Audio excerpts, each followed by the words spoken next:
This is the G Podcast with your host, Tommy B. Hey, what's up, y'all? Welcome to episode 251 of This is the G Podcast. Yes, yes, yes.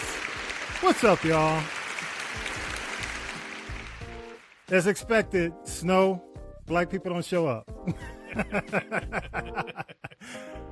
Y'all know I love you. You know I love you, Vi. You know I love you, Tanya B. and Talib. But actually, they all had something to do. I don't know where Vi is, though. You know, I think he's still in the UGA doldrums.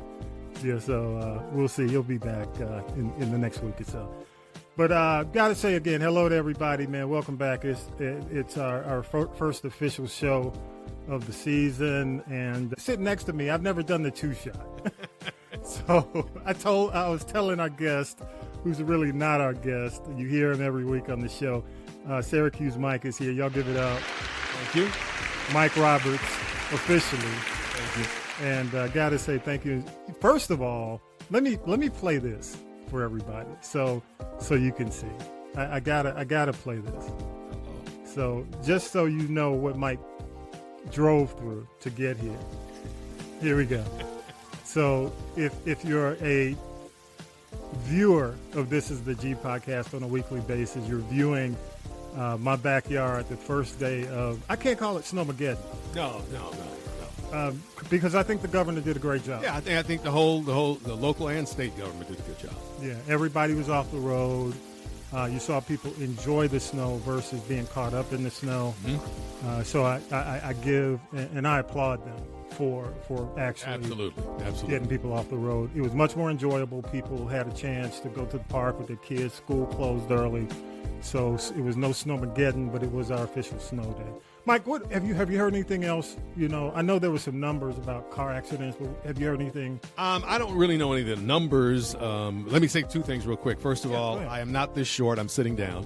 And second of all, I'm from Buffalo, New York, so this was not a big deal to drive here. Not a big deal. Okay. And I hate Buffalo. Anybody from up north is laughing. Yes, but that's okay. And they always laugh. But no, I'll tell you what the biggest thing for me for this particular snowstorm is that I did not anticipate this much snow. No, I didn't either. I came here from Macon. Macon is fine. There's nothing on the ground. Right. But as I drove up north, I got to North Monroe County, and if you're familiar with Georgia, it's Macon, then it's Monroe County, then it's Henry County, with a little Spalding in between there. But I noticed that by the time I got to North Monroe County, that's when I started seeing some dusting. But when I got to Henry County, I was like, whoa, am I back in Buffalo? Well, let me tell you, we were actually supposed to start getting the snow at 7 o'clock. Right. 8 o'clock. And by 5 a.m., it was already hitting the ground. Yeah.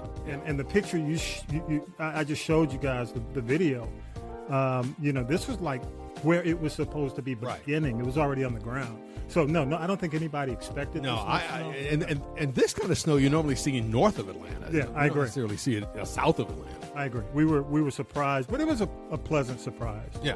You know, only a few idiots on the street. Yeah, I did notice that when I looked at television coverage yesterday. Yeah. The streets, particularly even the interstate, seemed pretty empty. Yeah, absolutely.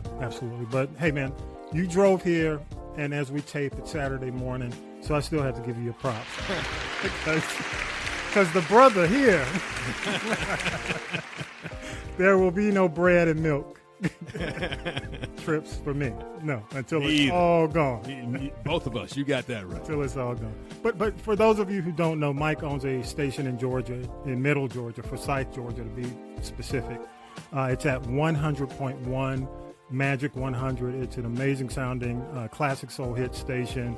And if you do have friends in the Forsyth area, if you have friends in Middle Georgia, you have friends on the road going up and down 75, let them know to check out 100.1 on the FM dial. It is a great station. I appreciate that. And I should also tell your listeners and viewers that the reality is the first question you're going to get is, where can I stream you? You can't, because unfortunately the station's in a very rural area at its tower site, and internet service is really, really bad there. So that's why we don't stream. So as soon as you get fiber Yes, and I've been hearing about that for at least 10 years now. That's crazy.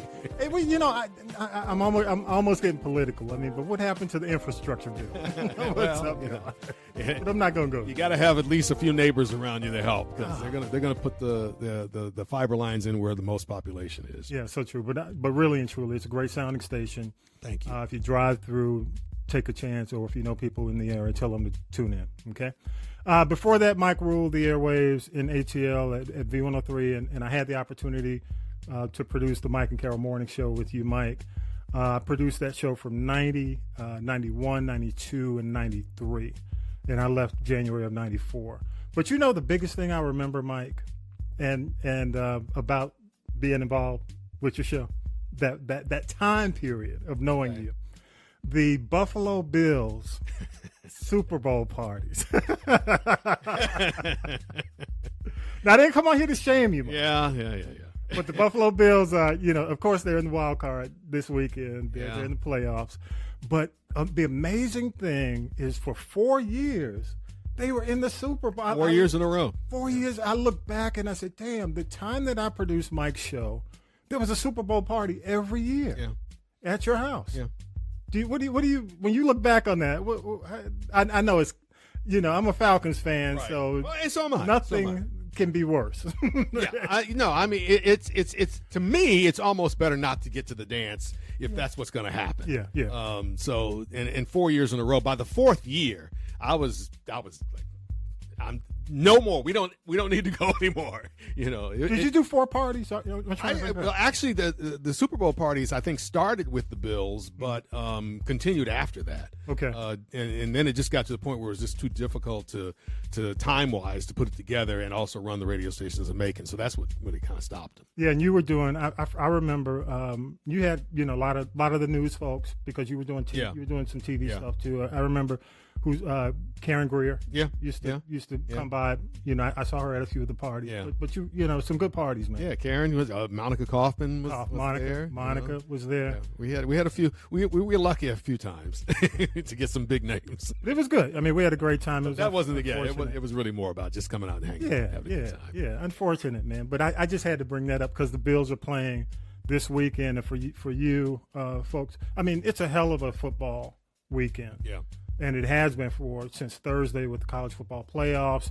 But this weekend you've got Rams and Texans, Steelers and Ravens. The Bills play on as we tape. Mm-hmm. They would have already played Sunday when you guys get this podcast. And, of course, Commanders Sunday night. Again, you would have already gotten the podcast. I'm not gonna ask you to give a prediction, Mike. Don't worry. No, I won't. And Monday, the Vikings and the Rams. And I wish Vi were here, because the college football playoffs, we now know Notre Dame and Ohio State will be in the playoffs here in Atlanta on January 20th. And I watched that game again as we tape on Saturday, Friday night. It was a good game. Good game. Good. Mike, I want to get into. We're going to go ahead and do news. But any thoughts, like, just I want to ask you before we do news about Magic and the fact that Magic still does well in the ratings still. And I know we can't really talk about ratings. No. Inside joke, but we can't really talk about it. But classic soul hits, man, and oldie stations are still performing well. I still look at the overall, consumer rating reports, and I still see, the fact that the R&B adult stations are still doing really well. Yes. You look in Atlanta, it's either going to be, if you're in the Atlanta area, Magic or WALR Kiss 104. If you're from Philly, you're going to see WDAS. If you're from Dallas, you used to see K104, but now you're going to see, you still see K, probably the top black station, right, but you see more of the classic stations rising to the top. Same thing in New York City. Yeah, New York, you're going to see BLS is now R&B adult. Yep. And then you see the only other market I haven't mentioned, LA really doesn't have one. No. But in all the major markets, you're seeing the hip-hop and R&B stations kind of falling from the wayside. What do you attribute that to? When you look at the fact that classic soul hits, I don't want to sound like my parents, right, and say the music sucks. But what do you? Well, I'm just saying. but what do you attribute that to? I think there's a bunch of factors. I think for one thing, in a lot of large markets, I think one of the big things that happens that causes the adult stations to do better than the hip hop stations is that there are usually multiple hip hop stations. So there's a lot of division of the audience. Then there is the competition that has nothing to do with radio itself. You've got a lot of young people that don't even listen to radio anymore. And so they're getting their music from streaming services or watching stuff on YouTube or wherever. But I have a Gen Z, so I see it all the time. Yeah. So there's the competitive situation. And then I think older adults are just pretty loyal to what they grew up with. Yeah. And it comes to, it's not just the music, it's how they get the music. You know, I mean, I still remember when AM was dominant, and that's where you found most of the major music stations. So, you know, for young people, most of them don't even know how to turn a radio on now, unfortunately. Yeah. And then try to tell them about AM radio, they'd be completely lost. So I think that it's a combination of factors. But see, Mike, a lot of people, I don't think they know that when you came, first of all, let people know the cities you worked in before you came to Atlanta. Buffalo, New York, hometown, Syracuse, New York, Cincinnati, Ohio, and then Atlanta. Okay, when you came to Atlanta, you were doing a young station. Yes. So you came in. And it was on AM. And it was on AM. Yes. And you were scaring the big boys. We did. We were in the top 3 in the ratings when it came to teens. Yeah, and the fact that you were playing hip hop. Yes. When you came in. So you're not a guy who's always been in the adult market. You understand what it takes or what it took back then. Yeah. I mean, when I went down to Macon, we converted a jazz station into a hip hop station, and that was Foxy. Right. For those that was Foxy 107, right. Which was and really took a bite out of the big R&B station in town. But again, that was back in the day when urban radio was kind of all things to all people. Mm-hmm. Back when V103, would play everything from Jay-Z to Aretha Franklin, and so hip hop radio was able to grow by focusing on that particular genre, and then because we were playing it at night, right. A lot of R&B stations were playing hip hop at night, and that was it. Yeah. And so you had the young end stations come on the air, and then a few years later, then you started seeing even more and more older end stations, urban AC or urban adult contemporary. Right. So, then that left mainstream radio kind of stuck in the middle. And if you didn't really lean one way or the other, you ended up getting trapped. Right. So true. So is when you look at what's going on with especially these younger end stations, what do you think the solution is for them to improve? I have not given that a lot of thought. In reference, but let me say this: Can you get the young people back? Some to radio. Some of them. I still think I still think radio in general. This is across all demographics. I still think the key to a successful radio station is local. Okay, I agree. And I think that if it's local, if it's focused, if it's talking about, if it's playing the same, regardless of genre of music, if you're playing the music for the demo you're trying to appeal to, but you also are tying in culturally what's going on locally that they can relate to, I think that would help. But it's going to be tough on the young end. There's no question about that. Do you think people are kind of growing tired of syndication in the morning, especially with black markets? I would hope so. Because that I still believe in local morning radio. Because I think it's working here in Atlanta where we are. Yeah. You're seeing I don't want to, because we have a lot of people listening, but I see the success of KISS 104 with a local, kind of a live and local approach. Right. In R&B, and I don't know how long they can afford. And V103 has always been live and local. Yeah, it has been. And I give props to V. Right. Because V is still the top hip hop and R&B. Right. And they're live and local. Right. So okay. So local, I agree. I think that's the key, right? Musically, I don't know how much more they can do. I agree. I don't think there's a lot you can do. Yeah. And the other thing is we're going to be restricted on terrestrial radios. Many people refer to it because there's just certain lyrics we can't play. Yeah. And there are still going to be folks out there, particularly in the hip hop world, who want to hear the unclean version. Yeah. So true. What are you going to do? Hey, Mike, one last question, man. about Atlanta, and I can't really talk about it because I pissed a whole lot of people off whenever I talk about it, but you can just give a perspective from somebody who's been in the market for a long time. Uh-huh. What do you think the Falcons, well, if you were Arthur Blank? You're asking a non-sports No, guy. but just from a organizational, how I run my, looking at and I know you're from Buffalo. Yeah. So it's like, what is the guy from Buffalo going to tell me? but you've been in the city a long time, and I know you talk to people.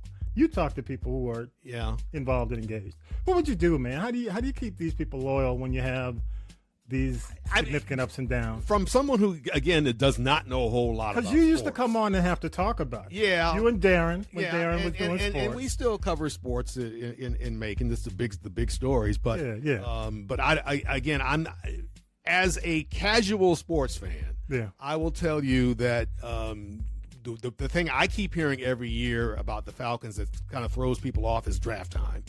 Yeah, and that they just don't seem to know who they need to draft every season. You're hearing that as a casual, and I hear that as a casual person. That why did they pick such and such a guy? And I remember when the times where they were, why didn't they get a quarterback? And so I that's the only thing I can tell you is that maybe fix that and put Beyonce on at halftime. That's a good point. I mean, that'll bring people in. Absolutely. I agree. Appreciate you, man. And let's go ahead. And you don't freak out hearing your own voice on these clips. But let's go ahead and do news, and we'll talk about it on the other end. Here we go. Right. News team, assemble! It's time for the Week in News with Syracuse Mike. It happened Monday. Today, America's democracy stood. That's Vice President Kamala Harris as President-elect Donald Trump is officially now the winner of the 2024 presidential election. It was a much more peaceful certification of the election by Congress, happening on the same day, January 6th, as the riot at the U.S. Capitol 4 years ago. After the ceremony, Harris told reporters, "One of the most important pillars of our democracy is that there will be a peaceful transfer of power." As VP, Harris's role also includes serving as the president of the Senate, where the Electoral College votes are certified. There was tight security in and around the Capitol. Members of the Democratic Party did not challenge the results. President-elect Donald Trump held his first press conference of the new year at his Mar-a-Lago estate. He covered a number of topics, including a question from a reporter asking about the use of military or economic force to gain control of the Panama Canal in Greenland. I can't assure you, you're talking about Panama and Greenland. No, I can't assure you on either of those two. But I can say this. We need them for economic security. Mr. Trump has also recently made statements about Canada becoming the 51st state. Just as Canadian Prime Minister Justin Trudeau has announced he's resigning. That decision in part over how his party feels about how he is dealing with Trump and the threat of 25% tariffs. Hey, Mike, I want to take a break there for a minute. We're going into 2025. It's 2.0, Trump 2.0. How are you going to report this craziness when we're talking about Greenland and you're talking about, because even the people in Greenland are throwing up the WTF, and then, the Canadian thing, which really, how relevant is this stuff? How are you going to deal with the craziness going into? Well, you just said it right there. What's relevant? Yeah. And the reality is you mention it and you move on. I think, in reference to the Trump administration for the next 4 years, from a news perspective, I think you have to focus on what's really, really important. Okay. And on top of that, he's already put out 3 huge nuggets for what he's going to do as president. And I think that's where the media has to focus. One is the economy. He spent a lot of time talking about how he was going to bring down the price of groceries. I don't know how you do that. He's already rescinded. He's already backing down on that. Yeah. So the media has got to focus on that. Yeah. The second thing he focused on very heavily during the campaign was immigration and the border. What's going to happen? How are these businesses who depend upon immigrants to run their businesses, basically to keep them in business? How are they going to react as time goes by? And then the third thing is Ukraine. And I mention only Ukraine because how he handles Ukraine will tell us a whole lot about how he's going to handle the rest of the world. And Those three things I think are far more important to focus on than Greenland and Canada and the Panama Canal and all that stuff. Because Gulf of Mexico become the Gulf of America. He riffs a lot. Yeah, but keep him on. The media has to focus on the important stuff, and remember that with any other politician, that's what you would do. Yeah. And we tend to get distracted when it comes to Trump. I hear you. Well, I agree 100%, man. I hope that the media, because I'm already seeing CNN chase his tail. Yeah. And not necessarily MSNBC as much, but definitely and Fox News is chasing him as well. I just hope we don't have to deal with that because a lot of people are going to disengage. Well, and the other thing that we have got to do, and this may be surprising to hear me say this, is we have got to be careful in the media moving forward in covering him when we start subtly saying things that are basically us saying, you're stupid. Okay. You, the voter who supported him, you're stupid. Yeah. So you got to cover him in a way where you're saying, okay, well, here's what he said he was going to do. Right. Here's what he said. Here's a clip of what he said. Now here's what he's doing. Right. Don't get into the, how do you believe this guy? The name call. Yeah, the stuff like that. I think that becomes a problem. That's what got him elected. I agree. I agree. People rallied behind him. Because one of the big things now is the fact that he said he would basically get us out of Ukraine. Right. Day one. Day one. And now it's 100 days. Right. From what I'm hearing. Okay.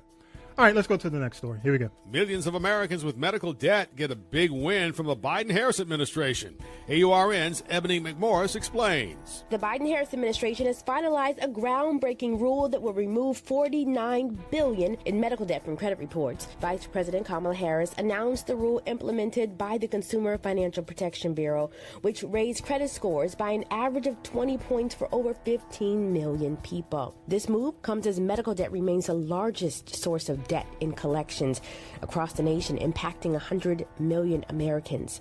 Vice President Harris emphasized the transformative impact, stating that no one should be denied opportunities like buying a home or starting a business due to unpaid medical bills. Additionally, local governments leveraging American Rescue Plan funds have already eliminated over $1 billion in medical debt for 700,000 residents, with more relief on the way. For AURN News, I'm Ebony McMorris. As somebody with like $10,000 for just walking into the emergency room for 2 hours, yes, thank you so much. I do have to say that's a big deal because you get surprised for nothing. Yeah. So yeah, I mean, for all the folks who are impacted by these bills and it's lingering and you're trying to negotiate, I hope that definitely helps. So It should.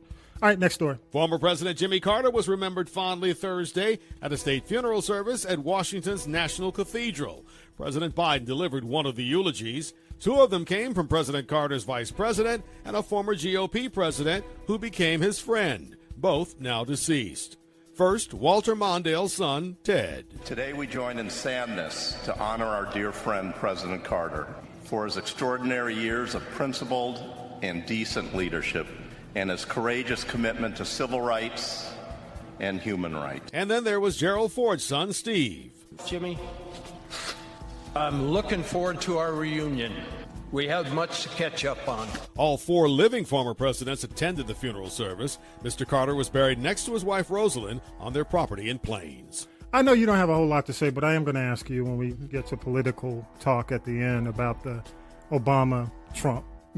I just want to, I mean, we're not going to spend a lot of time, but I do want to get there. All right, here's the next story. As expected, a New York judge declined to sentence President-elect Donald Trump to prison time. He was sentenced to an unconditional discharge, which means he won't face a fine or probation, after a jury found him guilty of 34 felony counts of business fraud in connection to his so-called hush money case, involving payments to porn star Stormy Daniels in 2016. While that's good news for Mr. Trump, the bad news is he becomes the first president to carry the title convicted felon. All right, next story. And the Cali fires are heartbreaking. I don't know if you've seen some of the clips, and mainly a lot of the celebrities are impacted and they're speaking out. But here we go. The death toll in California is now 10 as of Friday morning. According to CAL FIRE, at least 5 fires were active in Los Angeles County. The wildfires have destroyed or damaged as many as 10,000 homes, businesses, cars, and trucks, and other buildings. The largest blaze, the Palisades fire, was just 8% contained. Have you got any more insight on where we are with that? I know 10 was the last. Yeah, I think 11 was the last number I heard last night, and the containment has been a major, major problem. Yeah. Watch the mayor. This is not going well for her. Yeah. And she was in Ghana. Yeah, and the problem I don't think was the trip itself. The problem was the fact that she had been told that some dangerous winds were heading to the region before she left. That was bad. And it was 100, up to 100 miles per hour. Yeah. And that's this will be interesting. You know, to see where that ends, but at the same time, your heart has to break for these people. Yeah. The celebrities are going to be fine. But it's the folks who lost homes that have been handed down by from generations, and it's so devastating. It's just sad. It's very, very sad. Well, the thing that concerns me the most is with a lot of folks who have mortgages. Yeah. They're saying these homes that are now dust, basically ashes, they still have to pay for. Yep. So they're trying to recover, moving on. They still have jobs, but they still got to pay that mortgage. Yeah. The government's going to have to step in. I agree. I agree. And assist those people because, some folks are going to end up disappearing, from these mortgage companies if they're, they just won't be able to find them. Yeah, and it's crazy because when you look at the insurance issues that California is having right now, and the alternative insurance plans that have been set up by the governor, the alternative plans are so much higher and don't give them any kind of return. It's horrible. But California is notorious for its safety net mentality. So this is the time where it needs to kick in. I agree. Finally, here we go with TikTok. This is interesting. Here we go. The U.S. Supreme Court heard oral arguments Friday concerning TikTok's future. U.S. lawmakers have set January 19th as the date the app would be banned in this country if not sold by its Chinese owner. The concern is that China can access personal data. National security has been a major issue. Some legal experts believe the High Court will rule against TikTok's owners in part because the justices rarely step on laws passed by Congress. Yeah, I'm a fan of TikTok. I am too. We were talking about the fact that if you're a small business or, you're a content creator, it's probably the best engagement platform that we have, that does a really good job technically. And, I just hope they can get through this without becoming Meta. Yeah. or definitely becoming YouTube. I'm not a huge fan. I've gone into that and I've said that on this show several times. So any other thoughts on the whole TikTok? Where do you think? I still keep thinking that somebody's going to come along at the very last minute and scoop this up. That China's going to finally let ByteDance go ahead and sell it to somebody else. But then I keep hearing that the biggest issue here is the algorithm, and that it's something so complicated that the Chinese are the only ones who really know how to make it work. Yeah. And we should point out that TikTok's not going to disappear from your phone. Right. It'll just start becoming very, very problematic as time goes by. No more updates. And there will be no more updates, and you won't be able to download it onto a new phone because it won't be available in the app stores and or online. Yeah. So it's going to be. It'll be here after the 19th. It's just a question of how long will it be functional. Yeah, I'm hearing from what we hear, and I don't know if you know Mr. Wonderful. Yes. He's trying very hard to get it. You think it's legit? I think so. I just don't think he has the money to do it. I don't think so. He's not Mark Cuban. No. I mean, if Mark stepped up. Exactly. I would agree. I would agree. All right, man. Any other thoughts? I mean, I want to hold off on the political stuff until the end. But until we get close to the end, the question I have about Obama and Trump. But anything else pop out in the news this week to you? I mean, I do. And the Carter services overall, I thought were well done. Yeah, I thought so too. Very, very, very good. Very nice. Were you at the station when we had a chance to have Carter on the air? I was with the station. I had to go out and get a clip from Carter. Okay. And of course, the news department sent me out with a bad cassette recorder. Right. So I learned about President Carter pretty quick. He's a nice guy, but don't come at him the wrong way. He's a president. He's a businessman. What do you think? I thought he and his wife Rosalind were two of the nicest, high profile people I'd ever met in my life. Sweetest people in the world. Really, really were, and had a chance to meet him twice. Yeah. What year was that? What was it? I can't. Don't ask me. Because I was gone by '94. Yeah, so. yeah, but it must have been after that. Yeah, I'm pretty sure. Because we met him in studio the first time, and the Secret Service and all that stuff. We had to deal with that. I wasn't there. And then the second time, we were on remote, and they both came by. Yeah. And Rosalind looked at me, and she says, "I remember you." And just they were just really, really nice people. And the thing that I keep thinking about when I think about him is decency and where we are today in the political world. It's so different from, we could disagree back then, but at least everybody was, decent to each other, for lack of a better term. Yeah, I agree. The thing that I grew up in Georgia. Mm-hmm. So I remember him as governor. Right. And, I remember growing up because he came from Plains. He was a peanut farmer. Right. So I remember when he became national, the jokes about the peanuts, the jokes about, they joked about Amy, right, the freckles, and the Billy Beer. Yes. We don't talk about Billy Beer or Miss Lillian that much these days. Yes, mom. It was a colorful family. But it was really, unfortunately, he got dinged with the economy. Yes. With inflation, the gas shortage. And the hostages. The hostage crisis killed it. Yeah. But overall, he was a good guy, a good man. Yeah. And good human being. Looking at the services, I am impressed with Jason. And I really want to say I hope Jason runs for governor. And I know he's tried before. Yeah. What are your thoughts about Jason Carter? Well, I think he's higher profile now than he was then. Yeah.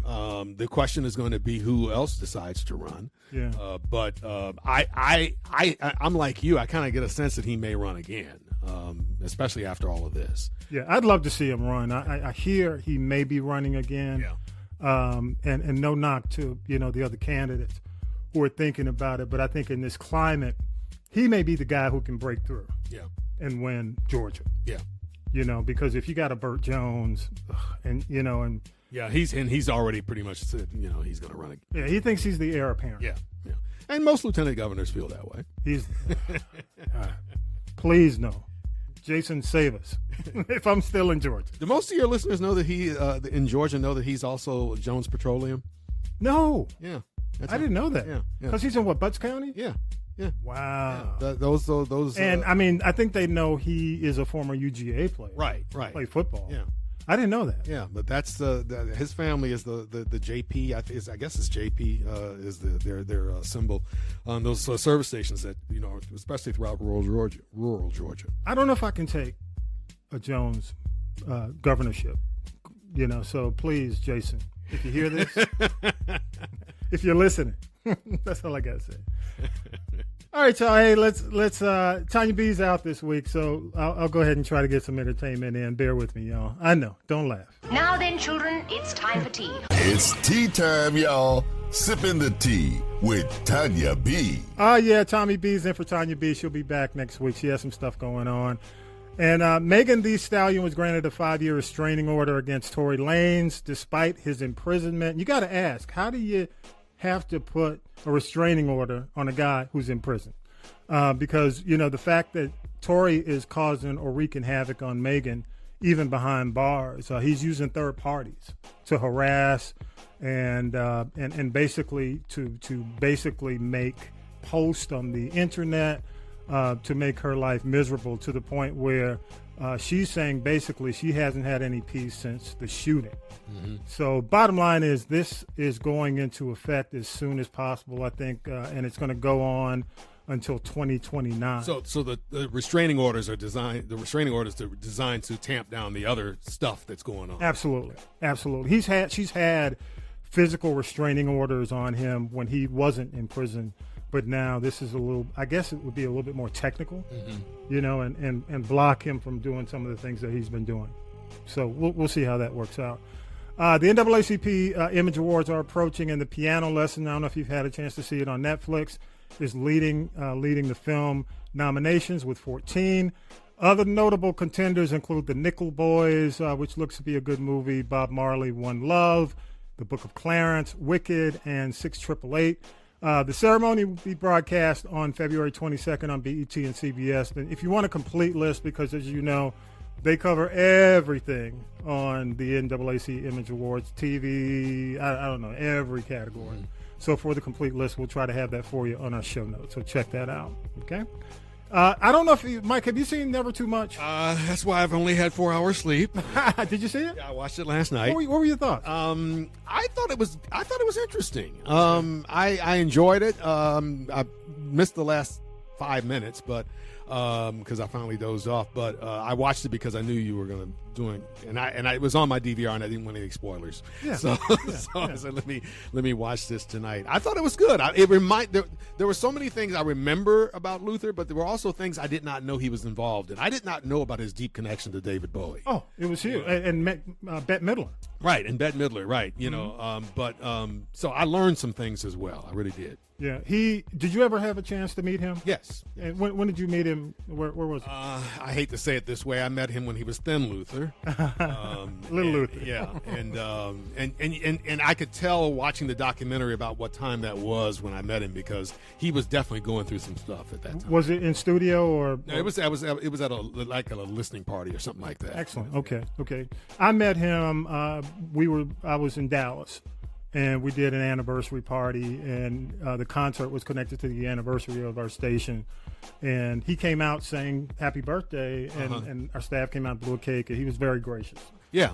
This was toward the end. Yeah. But he was very gracious, and I think sometimes I remember that about him as well, being gracious. Yeah, he takes a knock from some folks. I won't name them. I'm not going to get into that because I want to keep it positive. Yeah. Who kind of, because, there's a group that calls him Lucifer. Yes. He was demanding. But he had a right to. If artists, I get it. I mean, it's you. You're the face. Yeah. It's your voice. It's your product. I have no problem with perfectionists. I really don't. You look at his background singers. Mm-hmm. And you look at how they speak about him, and how not that he was a taskmaster, but he was on his game. Right. He wanted, and because he came from Bette Midler, these big, extravagant backgrounds, and Bowie was demanding, he carried on. Right. With that. So I can understand it when you show up late, and I get it. And he and Anita weren't the best of friends. No, they weren't. but the thing was, Patti LaBelle is not happy with what happened in this documentary. She feels that they did cut the majority of her conversation out because of the fact that she wouldn't sign the release. Mm-hmm. And the reason she didn't sign the release is because they wouldn't allow her to see the final cut. Mm-hmm. Richard Marx came out. If you saw Richard Marx, Right Here Waiting for You. But he also, he did that song. But he also wrote with Luther Dance with My Father, and won a Grammy for it. He collaborated on a few songs. But Richard Marx expressed his disapproval of Patti for talking about things that she felt she knew about Luther. Well, she outed him. Yeah. I mean, Andy Cohen. Yeah, and that's, I mean, I don't fault Andy, but, when you out somebody, that's a pretty big issue. But you think even in death, it was fair? I think so, because he never confirmed any of it. Yeah, so true. That's the thing. I mean, so I just there's just certain things I just don't think you do. And don't get me wrong, I love Patti. Yeah, I love Patti. But I think she's pissed. She's I understand. Right, it does not make her look good, but she did it. So yeah, so true. Congrats to Zendaya, Tom Holland, great couple. They've known each other since the Spider-Man movies, and now they're planning on getting married. They announced their engagement this week. This is why I don't pay attention. This is an example of me in pop culture. See, you don't know Zendaya. I know who Zendaya is. Tom Holland, Spider-Man. Okay. See, Tom Holland is the most recent because Spider-Man. What was the Euphoria? Yeah, Euphoria. Yeah, that's why I know her. Tom Holland. Yeah, Tom Holland is Spider-Man. I have no idea who that is. I've learned something today. Tom Holland's that's how they met, I think. I believe you. Because they, I don't know if she's Mary Jane, right? But in the Tom Holland, I call it the Tom Holland Spider universe, they are connected. So it's a, for those I am who are limited fans, when it comes to pop culture. I know. Hey, nothing's changed. I am 67 years old. nothing has changed. Like when Carol used to read Entertainment. That's why she read the Entertainment, because there was a lot of stuff. I'm like, okay, it's hilarious. Yeah, all right. And I don't know if you guys have been watching the fires, man, but the celebrities, you got Paris Hilton in L.A., Mandy Moore, Anna Faris, Mel Gibson, Billy Crystal, Steve Guttenberg. All these folks lost their homes, and many more. I saw, and I can't think of her name, but she was on social media. A lot of black entertainers were basically evacuated, but some are going back. Beyonce's mom lost their bungalow, Tina. So it's again, you and I, we've already had a conversation about what we think will happen, and you're absolutely right. The celebrities are going to be fine, but I think one thing, and I'm hearing that a lot of the celebrities will use their voice to help the middle class. I hope so. I hope so. And regardless of their financial position, losing memories is losing memories. It doesn't matter how much money you have. So I do acknowledge that. I agree. So it's just bad all around. Well, the heartbreaking story I heard was what's her name, the comedian Joan Rivers. Mm-hmm. Melissa Rivers was in tears because the only thing she saved was her mom's Emmys. Right. So she walked out when they evacuated with her mom's memory. Right. Of the Emmys. Yeah. Everything else is gone. Wow. And you hear stuff like that because that impacts all the fans as well. Yeah. So there may not be, I guess if there's any kind of museum, of course she's got the Hollywood Walk of Fame, but in terms of the personal stuff, that's all gone. Yeah. Last but not least, rest in power to Sam Moore, half of 60s. You're going to play that on Magic, I know. We play Sam and Dave. Yeah, you play Sam and Dave. 60s hit-making soul group, Sam and Dave. He died at the age of 89 as we tape. I think it happened last night. I was wondering when it happened because I didn't know until this morning. Yeah. And I said, well, did I miss this because of all the snow stuff yesterday and all the stuff going on? But so it didn't. The news didn't really break till this morning. No, I mean I saw it first thing. I think Tanya B. She's at an event, but she sent me the text. Okay. Confirming his death, and he died from a recent surgery. Right. And I got to shout out in Macon, a good friend of the show, Newton Collier. Mm-hmm. Newton was the horn player, right, in the Sam and Dave group. I don't know, they weren't the Memphis Horns, but they were in Memphis when they did all this. But Newton has done a really good job keeping the legacy alive of his input or his involvement with Sam and Dave. So rest in power to Sam Moore. Okay. Yeah. What do you play, by the way? We play Soul Man, Oh, there's a slow. Something is wrong. Something's wrong. Yeah, we play both of those. Yeah. Yeah, great songs. Great songs. Yeah. All right, appreciate you, Mike. You got any? Like I'm asking. Do you have any more entertainment, Mike? Let's see what piqued my interest in entertainment this week. But I want to get into this because we kind of put politics a little bit slightly on the back burner. But let's go ahead and do this. The Political Roundtable. Just real quick. We're getting sophisticated around here, Mike. I like that sounder. We have introductions now. Okay. Not a lot. We've already talked about most of the politics, but I do want to ask the question. I want to get into this because Charlemagne the God went off on Obama for his conversation with Donald Trump. Oh, come on. Trump and I'm a Charlemagne fan. Yeah. Come on. I know. You are. I am. Not everybody. I know. I am a Charlemagne fan. I do like Charlemagne. But he was really. How do you say it? I mean, he condemned the fact that he's talking to a guy who he felt destroyed democracy or wants to destroy. What was he supposed to do there? Sit there with a stone face? I mean, come on. Yeah. But he felt he was a bit too friendly. And what are your thoughts? I have my thoughts, but I'd love to hear what you have to say. I don't know what they were talking about. I did see they had the lip readers. I did see the lip reader. I saw one lip reader on TikTok, and they said that lip reader thought it had something to do with the fires in California, and that they were talking about the mortgage companies and stuff like that. I don't know, but I thought it was interesting that they were having a friendly conversation. But I don't begrudge people who know cameras are on them for being civil. But I thought how the coaches do on the sideline, they hold up the plate. I thought they were going to hold up the program so you wouldn't their see mouths, but they were just going back and forth. But we all know that Smiles, after this is over with, Trump's going to say horrible things about Obama, and Obama's going to remind people what he thinks about Trump, and we'll move on. Are you surprised Michelle wasn't there? Yes. I was surprised. And to my understanding, all I keep hearing is that there was a scheduling conflict. And as you and I discussed earlier, I think that she was scheduled to sit next to Trump. Yeah. And that was part of the problem. That's just my personal opinion. I don't blame her. Yeah. Do you blame her? It would be hard. It would be hard. Although I do think he makes certain sacrifices when it comes to, a president's funeral. But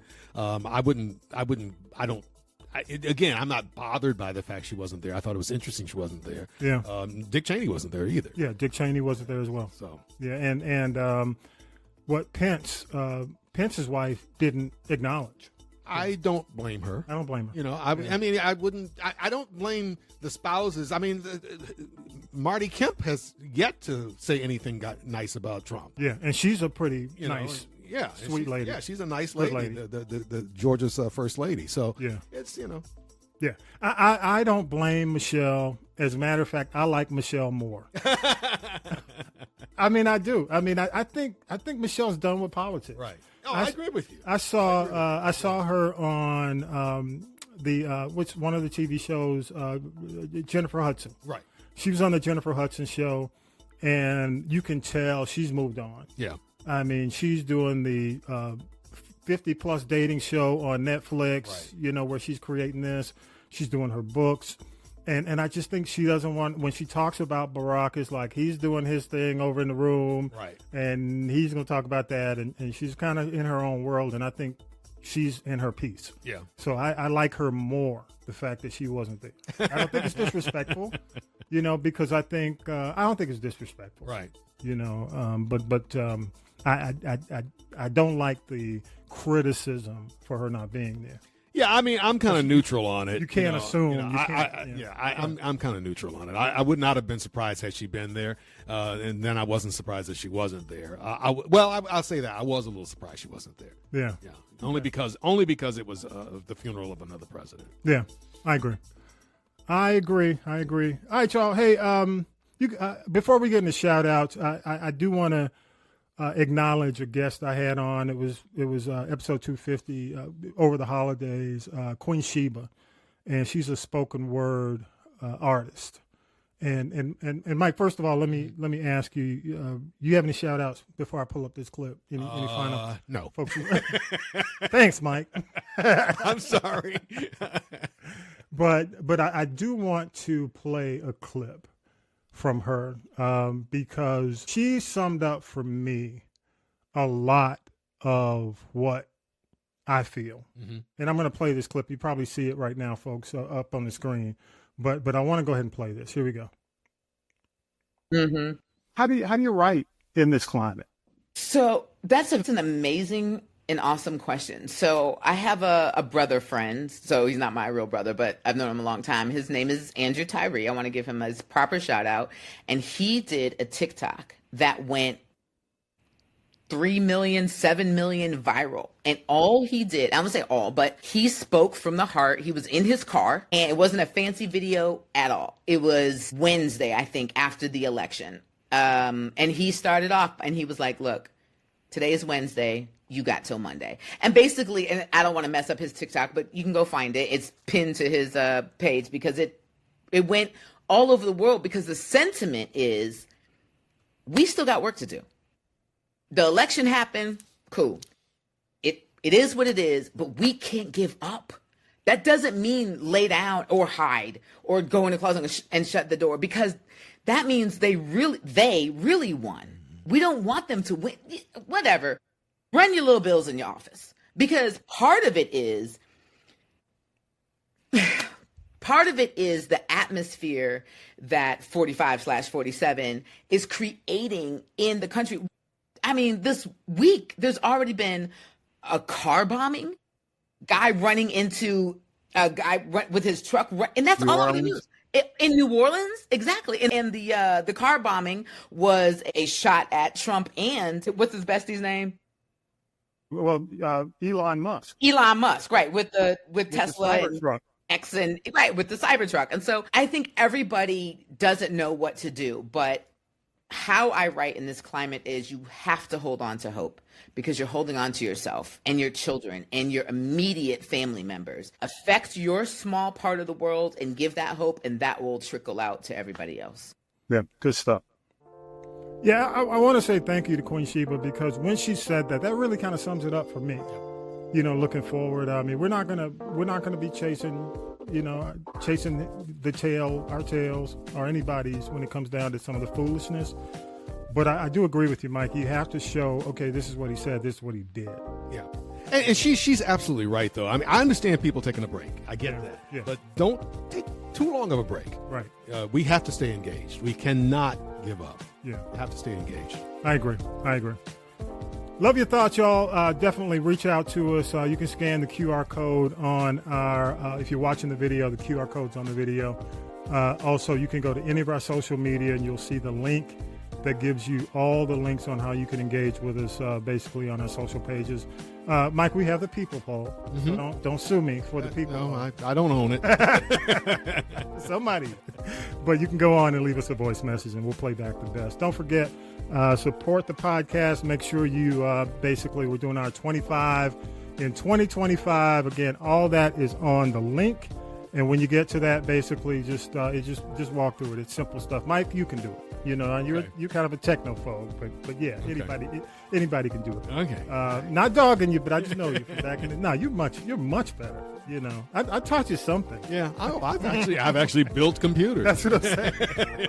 Mike is the man. Hey, you know, I will say this. Let me give you your give you your credit. You run that radio station solo.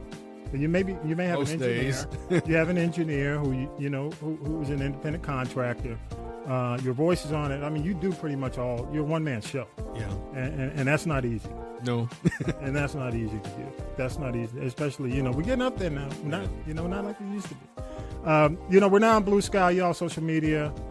It's the X Alternative. You can find us just about all our social media is at This Is the G Podcast. And we need followers, so come on out. Mike, you don't have any shout outs, man? No, I can't think of. Well, let me just shout out anybody from the Macon area. This is what I look like.